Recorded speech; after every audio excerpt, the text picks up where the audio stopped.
अनन्याश्चिन्तयन्तो मां ये जनाः पर्युपासते तेषां नित्याभियुक्तानां योगक्षेमं वहाम्यहम्।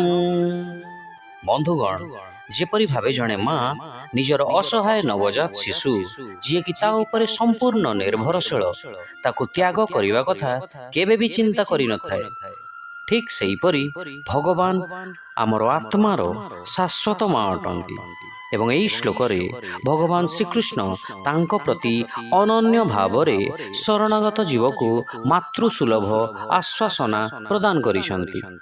श्लोकरे व्यवहृत वहाम्यहम एई शब्दर अर्थ है मु निजे मो भक्तर पोषण दायित्व बहन करिथाए। जेपरि जणे विवाहित पुरुष तांको स्त्री एवं संतान मानकर दायित्व बहन करिथांती। बंधुगण, एठारे भगवान दुईटी प्रतिज्ञा करिसंती। प्रथमटी हैला जोग भक्तंक पाखरे नथिबा आध्यात्मिक संपत्ति को प्रदान करिबा एवं द्वितीयटी हैला क्षेम भक्तंक पाखरे जहाँ भी आध्यात्मिक संपत्ति अछि तार रक्षा करिबा।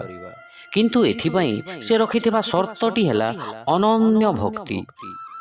माँ एवं शिशुर उदाहरण माध्यम से ए संपर्क धारणा करा जाय पारे। एक नवजात शिशु ता माँ प्रति पूर्ण शरणागत होइथाए, जी कि शिशुर समस्त जत्न नहीं थाए। शिशुटीर जहाँ भी आवश्यक हुए से केवल कांदी थाए, किंतु माँ तार आवश्यकता को बुझी ताकू पूर्ण करि देइथाए। से ताकू सफा करिथाए, खाइबाकू देइथाए, गाधोई देइथाए इत्यादि।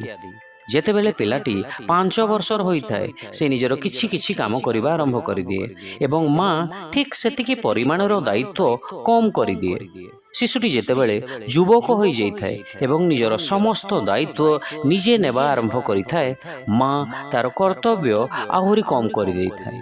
वर्तमान जेतेबेले बापा पचारती पुओ कुआड़े अच्छी, माँ उत्तर दिए से स्कूल फेरी नाही, सांग मानक सहित बोधे सिनेमा देखी जाइथिबो।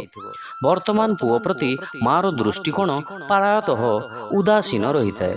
किंतु सेही पिलाटी जेतेबेले 5 वर्षर थिला एवं विद्यालय फेरिबारे 10 मिनिट लेट हो जाउथिला, तेबे कोन हैला विद्यालय को फोन करी बुझीबा यह भावी उभय पितामाता व्यस्त हो जाउथिले।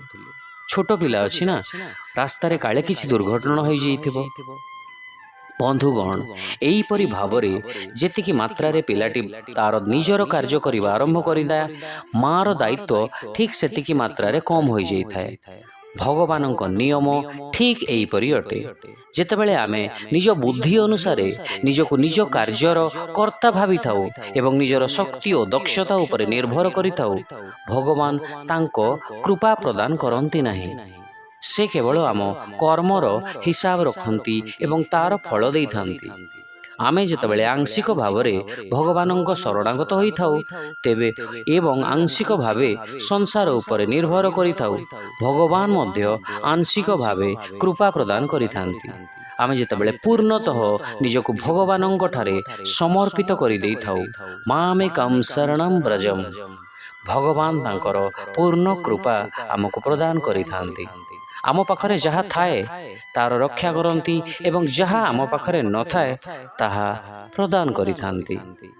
शिक्षा, जो माने सर्वदा अनन्य भक्तियुक्त होई मोर ध्यान रे निमग्न रुहंती, जार मन सर्वदा मो चिंतन रे बुड़ी रही थाए, मु सेमानंक पाखरे जहाँ न थाए ताहा प्रदान करे एवं जहाँ थाए तार रक्षा करे। There are those who always think of me and engage in exclusive devotion to me. To them, whose minds are always absorbed in me, I provide what they lack and preserve what they already possess. Hare Krishna.